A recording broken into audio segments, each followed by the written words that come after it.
Hi there, welcome to Shopcast number 16. This one's about Noro Kureyon. Aren't you proud of me? I even knew what number that Shopcast was and everything. So right behind me, giant stack number 1, giant stack number 2, we have a whole bunch of new Kureyon in the store. And what I'm particularly excited about is that we've got two of the neutrals. We have the lights, which are all the cream colors, and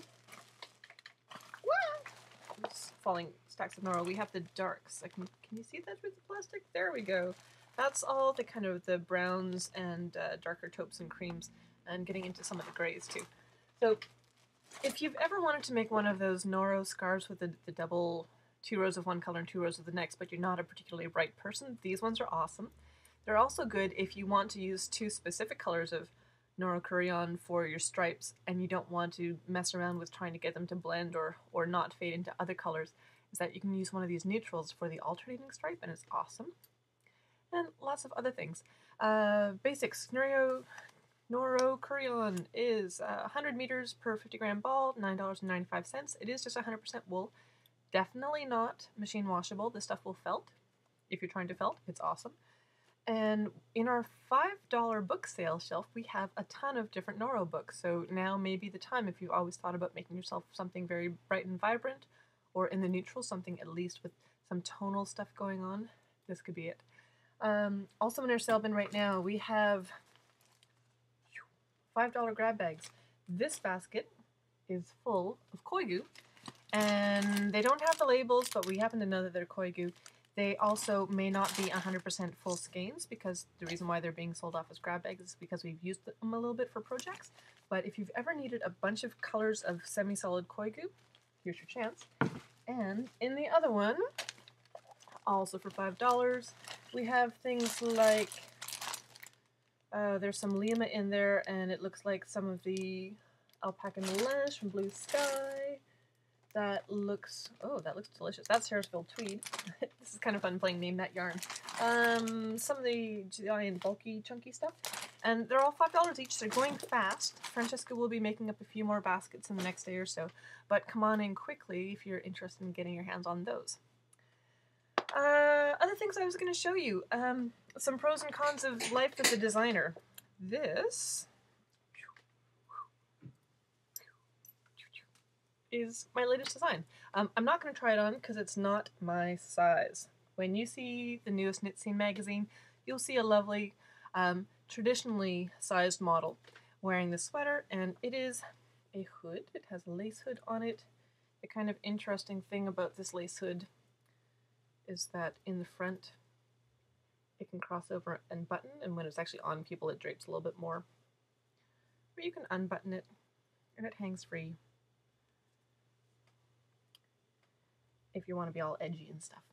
And it comes with a belt. There we go.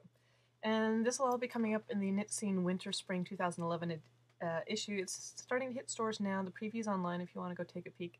We should be getting it in the next week or so, so you'll be able to come by. And if you are this sort of size, you're welcome to try the sweater on. It's not made with the yarn that we carry here in the store, but if you go to the Facebook page where I posted photos of it, I do list a whole bunch of suggestions for alternate yarns that you can do it in. So in terms of designerness, this one was a plus.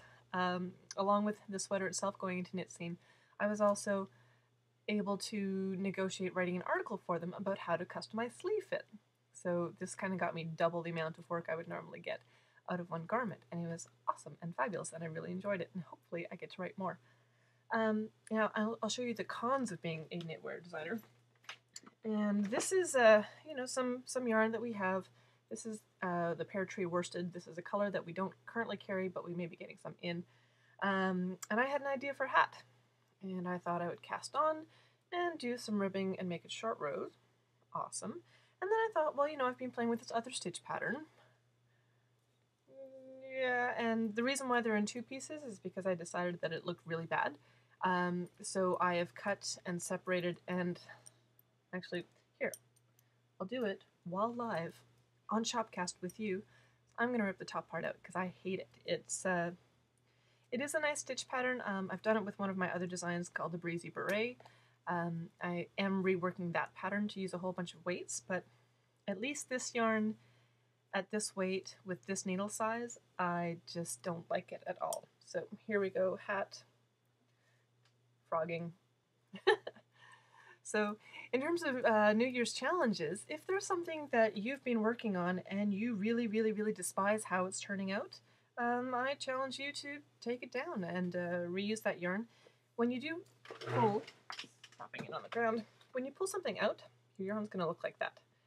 And if that drives you batty, what you can do is, instead of winding it back into a ball, like I'm going to be doing here, is you can get someone to spread their hands out and help you wind it back onto their hands or around the back of a chair or something else large, like, oh, if you happen to have a Swift at home, like the thing we use for winding your yarn when you buy it here, you can make yourself a skein. And what you do is you soak the yarn once it's in a skein form and it's been tied off in a few places. This is what a skein is. Skein. Some people say skein, some people say skein. But you put some yarn around it in a few places just to help it not get tangled. Throw it into a soak, 10 or 15 minutes, let it get nice and wet, and then you hang it to dry. And if it's still looking really kinky while you're hanging it, you can actually put something heavy to hang on the opposite end of the skein so it is weighted, and that way it will dry in its pristine form and won't have any kinks. So when you go to make it back into a ball, it'll be nice to work with. Oh, yeah, I just realized I need to rip it out from the top because the bottom up ripping out only works if you've done just completely stocking stitch. Otherwise, if you do any sort of knit, purl, or yarn over pattern like this one, ripping out doesn't work. It's kind of one of those interesting things you figure out slowly. And riveting, isn't it? So when I'm teaching my classes, a lot of my students, you know, it's like, oh my god, Christa, I'm going to need your help ripping back. So some little tips about how to rip things out and not have things go disastrously wrong. If you have something that is just going all the way back and it's going to become a ball of yarn again, and you don't need anything else to, like you're not trying to save some of the stitches, you're not going to put it back on needles halfway down and start reknitting, just go ahead and do rip all the way back. It'll be fine. If you're using something like Kid Silk Haze, you might need to slow down and have a sharp pair of scissors with you just to help detangle the fluff. Kid Silk Haze isn't deeply happy about being ripped back, but it is doable. If, however, you are doing something where you only want to rip back half the way and then still have your stitches alive and usable, there's a couple different things you can do. You can do what's called a lifeline. And if you plan ahead, say you're doing something that's really complicated, maybe it's particularly lace, and you're worried that you might make mistakes, what you can do is, after you've done a certain number of rows and you know you've got the pattern correct and it looks good, is you take something like dental floss or nylon thread or just something that is strong and not fluffy or fibery, stick it on a sewing needle, and then you run it along your needles through the loops that are on the needle. So you'll have your needle there and you'll also have this thread there, and then keep on knitting. And then if you do wind up needing to rip back, you can rip back to your lifeline, so just take everything off your needles, pull, pull, pull, pull, pull, and then when you hit your lifeline, all of those loops can't escape because they already have this nylon cord or dental floss through them, and you can just slip a needle back through. If you are doing that, something that makes it easier to get the stitches back on your needle is to use a smaller diameter needle than what you're actually working with. So if I was doing something on a 5mm and I was ripping back and wanting to get restarted, I might grab a 3.75 when it comes time to put the stitches back onto the needle.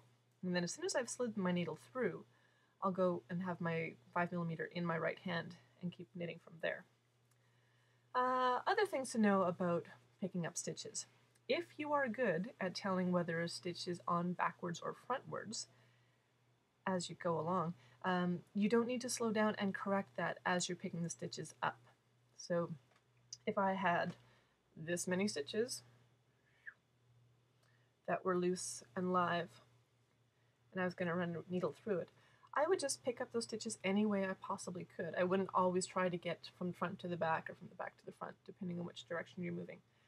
Any which way, because when I know that when I go back to do my next row, I can look at each stitch and tell if it's mounted frontwards or regular or backwards, and I can just knit or purl into the part of the yarn that is facing the stitch that was just finished.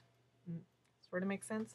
I unfortunately don't have a sample to show you right now, but If you do need to do ripping out and you want a little hand with that part, you're welcome to drop by the store on a Monday or a Thursday, and I will give you a hand with that. Other tips about ripping out. Some people recommend having a beverage of your choice, perhaps something that you particularly enjoy that keeps you calm and relaxed. It may be tea, it may be something with a little bit more kick. My biggest thing about ripping out is not to be overly attached to it. So I've learned something from this experience that I'm currently ripping back, is that I've learned that this yarn doesn't want to do that stitch. So I may actually go and spend a little bit more time swatching right now and playing with some other stitch patterns and seeing what it does want to do. It looks pretty good in ribbing, hey? Ribbing, wait, hold it out, and hold still, and get some light on it. Yeah, so I'm happy with this. I haven't ripped this back yet because I'm thinking I might actually keep this and pick up those loops again and keep going from there and have another run. But probably with this ball, I'll do a little bit more testing and sampling and swatching before that happens. Oh, can I think of anything else to tell you about ripping back? We all do it, you know. I've been knitting for about 20 years fairly steadily, and I rip out all the time. And it's I understand that it can be frustrating, and you think about all the time that you've put into it, but think that you're going to have a happier finished project when you finish if you do have to rip back and start over, versus either dumping it in a pile and not looking at it for a few years, or finishing it knowing that there's a mistake that you can't live with and never actually doing anything with the finished object. I'm also a big fan of fudging, so if you're not a particular perfectionist, go ahead and live with whatever you can.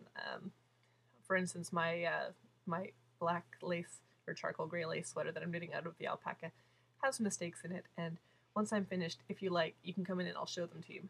But I'm okay enough with most of them that are in there that I haven't ripped back much. There have been a couple sections in it where I've dropped down a whole bunch of stitches and then knit that section back up. And that's something that's kind of worth a class if you're interested in learning how to do that. So you could either set up a private lesson with me or arrange to come into one of our knitters helpline classes. But it's a cool skill, and it helps you kind of fix things. If you've got a cable wrong, you finish your whole giant sweater and there's a cable crossing, you could drop down and fix that. There's also some other things you can do in terms of just cutting and grafting in place. Those aren't able to be covered in the scope of a shopcast, but yeah, okay, that might be a good piece of advice. If you're thinking you might need to rip back, pop by the store and actually get a second opinion, because we may be able to show you an easier fix. That's a nice note to end on, hey? Okay, telephone, sorry about that. If you're interested in learning particular things through the Shopcast and you think that this is a good venue, why don't you drop me a line either on the Facebook page or through Twitter, or come on into the store on a Monday or Thursday, or you can email me at Christa@ChristaKnits.com. And I think that's about it. Have a great week. I will talk to you soon. Bye.